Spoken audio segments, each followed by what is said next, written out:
The note was waiting for her again. Its thin paper clung to the desk like pale skin, words scrawled in frantic ink. "You can't hide from me. I see you even when you sleep." Emma froze, her throat tightening as if invisible fingers had closed around it. The lecture hall was empty now, the last footsteps of classmates already fading down the corridor. Only the note remained, her silent predator, speaking without a mouth.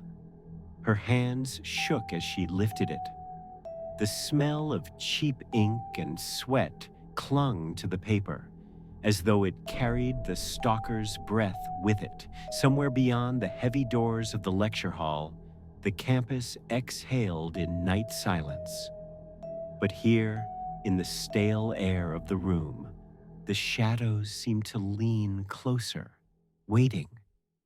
Emma's heart pounded so hard she feared it might echo. She whispered into the emptiness, her voice trembling against the stillness. "Why won't you leave me alone?" And the silence whispered back.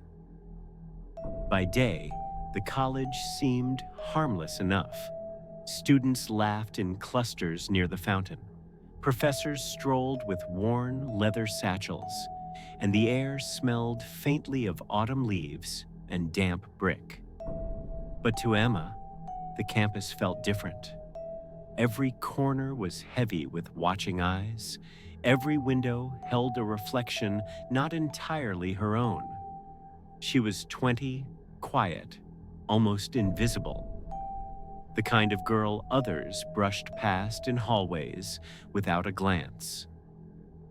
But someone had noticed her, someone who had chosen her as prey. It began small, a scrap of paper left on her desk. Pretty smile. She had laughed nervously, thinking it was some clumsy flirtation. But then came more. "You looked perfect in the library yesterday." "That dress, I'll never forget it." Notes that grew sharper, more possessive, until the latest one threatened her very sleep. Emma tried to bury her fear beneath routine. Attending classes, keeping her head down, drinking lukewarm coffee from the campus cafe. But the dread lived beneath her skin. It crept into her dreams, where faceless figures scribbled endlessly in the dark, their ink dripping like blood. Emma had never truly escaped shadows. Her father vanished when she was a child, not with drama, not with closure. He had simply left one night, his shoes still by the door, his coffee mug half full on the counter. Her mother never spoke of him again, as if silence might erase the wound. But Emma grew up with the ache of abandonment gnawing at her ribs, a hollow that no friendship ever filled. At 16, she lost her closest friend, Sarah, in a car crash that left twisted glass glittering across black asphalt. The sound of sirens haunted her even years later. People whispered then, too, that Emma carried bad luck, that tragedies followed her like hungry wolves. By the time she entered college, she was used to whispers. She was used to carrying loss like a shadow stitched to her heels. What she wasn't used to, what chilled her deeper than anything, was being noticed, truly noticed. Someone had studied her enough to write about her daily life. Someone had chosen her silence as their canvas. Now, each note felt like a piece of her past, rewritten by another hand. The stalker wasn't just watching her. They were rewriting her story in ink she could not erase. Emma told no one at first. She had seen how others laughed at fear, turning it into entertainment. In a campus where gossip traveled faster than blood through veins, she knew her worries would be dismissed as paranoia. Her roommate, Lily, was kind but careless, too busy with parties and selfies to notice Emma's growing unease. Professors barely remembered her name. Security guards, when approached, offered only half smiles and the tired assurance that pranks happen, don't let it get to you. But this was no prank. The notes grew bolder. One morning, she found one tucked into her biology textbook. I sat behind you today. You didn't even notice. Another time, on her dorm door. You hum in your sleep. It's beautiful. Her skin prickled cold. That meant he had been inside her room. The locks, the doors, the curtains, none of it protected her. And yet, when she mentioned this to Lily, her roommate only rolled her eyes. Probably just some loser with a crush, Lily shrugged. You should be flattered. Flattered. The word struck like poison. How easily others minimized terror when it wasn't their own. The complicity of silence weighed heavier than the notes themselves. Everyone dismissed her. Everyone left her alone in the dark, where paper cuts became wounds and whispers grew teeth. Emma tried to fight the fear with routine. She forced herself to walk the long, empty corridors even when they echoed with phantom footsteps. She sat in the library, though shadows stretched unnaturally across the floor, fingers too long, too sharp. One night, she swore she felt a cold hand brush across her back as she studied. She spun around, but the aisles were empty.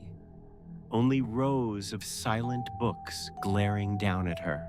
Her hands trembled, but she stayed.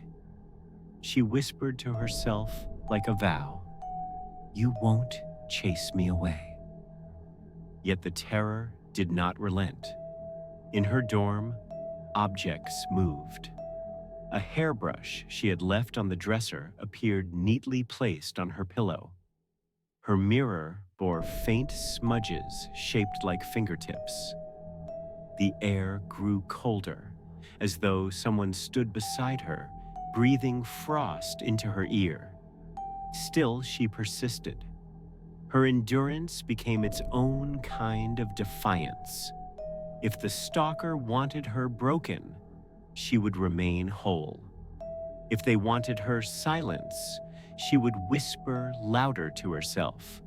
If they wanted her gone, she would stay rooted. But dread carries its own price. Nights turned sleepless, meals tasteless. Her body withered under the weight of constant vigilance. And still, the notes came. One evening, Emma discovered something new. She entered her lecture hall, heart heavy, already expecting the pale slip of paper. And there it was, waiting for her. But this one was different. You looked right at me today. You know who I am. Her pulse quickened. She scanned the room. The air thickened with realization. The stalker wasn't some faceless phantom. It was someone she saw every day, someone within her trusted circle. And suddenly, she felt something shift. For the first time, the stalker had admitted vulnerability. If they believed she knew them, they were afraid. Afraid of exposure. Afraid of her. Fear, Emma realized, was not one-sided. It was a mirror, and she could hold it up. From then on, she walked campus differently. Her spine straighter, her eyes sharper. Each time a note appeared, she no longer shrank. She studied it, searching for patterns, for trembling handwriting, for the quiver of obsession hidden in the ink. The hunter had revealed himself. Now, the prey could bite back. It happened on a rainy Thursday. Emma stayed late in the library, determined to finish an essay before midnight. The storm outside rattled windows like bony fingers, and the smell of wet earth drifted through the old stone walls. As the clock ticked toward closing time, she noticed she was the last student left. Only the faint shuffle of the librarian remained, distant and fading. And then she saw it. A note slipped between the pages of her notebook, one she hadn't placed there. Her chest constricted as she pulled it free. "Tonight, it ends. I'll finally have you." Her breath caught. She heard footsteps behind her, slow, measured, drawing closer.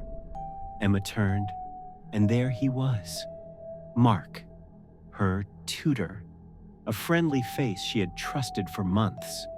His expression twisted now with hunger, his eyes wide with obsession. In his hand glinted the sharp edge of a box cutter, catching the dull library light. "Emma," he whispered, his voice trembling with fevered devotion. "I've waited long enough."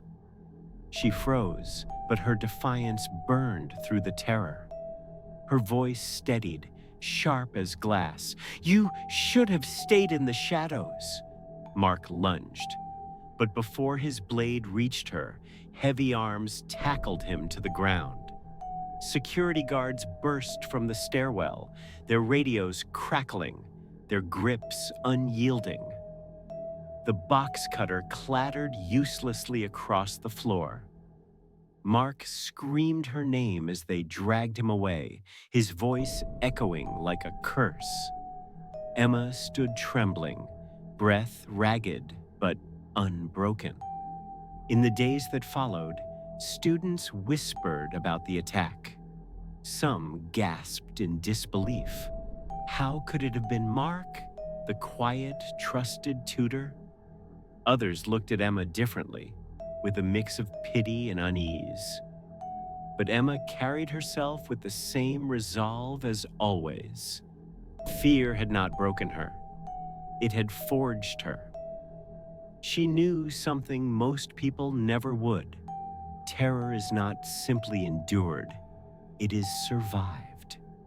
And survival, when consistent, becomes its own weapon. She returned to class. She sat at her desk, and though the notes had stopped, though the shadows seemed lighter, she still whispered her vow into the silence. "You won't chase me away."